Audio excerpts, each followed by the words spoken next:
rafiki yangu hapa Glory. Glory, what is energy? Energy is ability to do. Okay, umepatia option kidogo. Tembelea rafiki yangu mwingine hapa, rafiki yangu Glory. Glory, unaweza kuniambia mention 2 types of bookkeeping?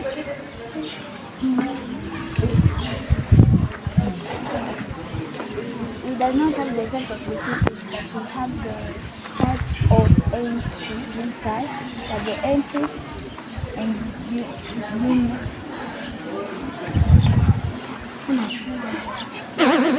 Umekosea, ni single entry and double entry. Nije kwa rafiki yangu hapa Amina. Amina, unaweza kuniambia wewe kwa mambo befu wa science. Unaweza kuniambia branch of science kuna matawi mangapi ya science?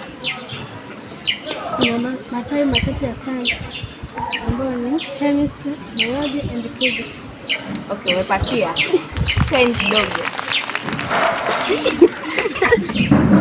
Unaweza ukaniambia kuna makundi mangapi ya jamii? Kuna makundi 5 ya jamii. Ambayo ni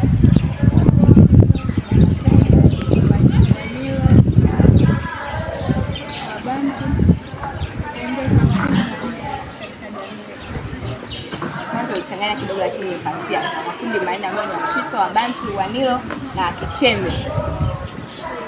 Umepata, lakini uongeze bidii kwa sababu ulikuwa unaelekea umepata, yani shine kidogo. Kwa rafiki yangu Esnat. Hapa Tanzania tunatumia lugha ya Kiswahili. Unaweza kuniambia nini maana ya lugha?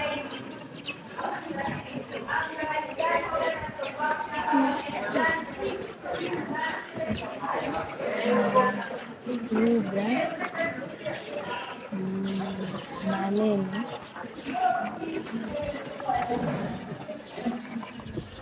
lugha inatusaidia ni kuunganisha katika jamii.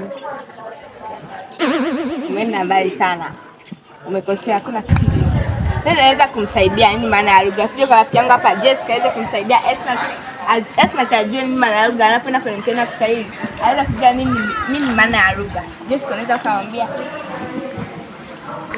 Tunaposema maana ya lugha, lugha ni mfumo wa sauti nasibu unapeleka maana ile kwa. Yes, Jessica, umepatia sana. Hongera. Unaweza kushine. Nije kwa rafiki yangu hapa Sara. Sara, unaweza ukaniambia haya makundi ya kwenye somo la historia Tanzania na maadili. Kuna makundi tumesema 4 ambayo ni Wakito, Wakichembe, Wanilo na Wabantu. Unaweza ukaniambia Wakichembe wametoka wapi?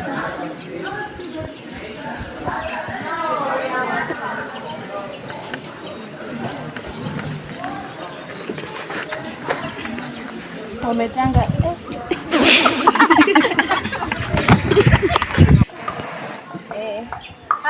Hapa ndio mwisho wetu wa hiki kipindi cha maswali na majibu. Pamoja tunasema tunashinda.